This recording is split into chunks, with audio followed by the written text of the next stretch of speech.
So who are to be blamed for the crash that is before us? The banks? Well, yeah, partly. China? Partly, yes. Wall Street, as Bernie Sanders says? Well, yeah, partly. But what Bernie Sanders does not seem to understand is that the banks and the Wall Street, they would not be able to do what they have been doing, what they are still doing, and what they will do in the future, tomorrow, next week, next month, until the crash, is that it would not be possible if it would not be for the Federal Reserve Bank. Yes, you heard me. The Fed, with their failed monetary policies in the pre-08 crisis that actually led to the recession, something that they won't of course admit, and since they don't admit that they caused the recent financial crisis, there is of course no clue for a sufficient solution to our present problem. But most importantly, the Fed's failed monetary policies regarding the post-8 crisis is something that the Fed cannot excuse. Holding interest rates too low, as did other central banks, by the way. And now we have the BIS saying that we have no ammunition, so to speak, to combat the next crisis.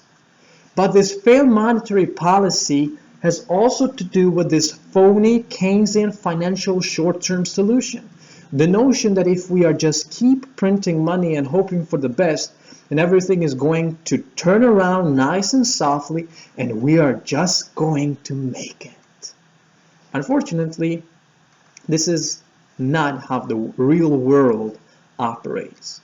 Instead, quantitative easing has helped to create a full sense of confidence on Wall Street, as we have seen with QE1, QE2, and QE3. They have created an artificial wealth, but on Main Street, reality gives another picture. So the Fed, together with other central banks' policies, have failed, and for each day this enormous bubble is getting bigger and bigger and bigger, but the bigger it becomes, the more dangerous it will become for all of us.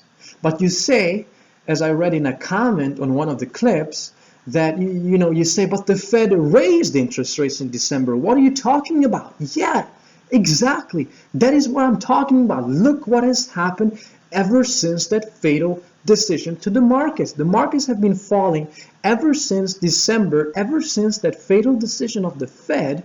And now the Fed has locked itself into a corner.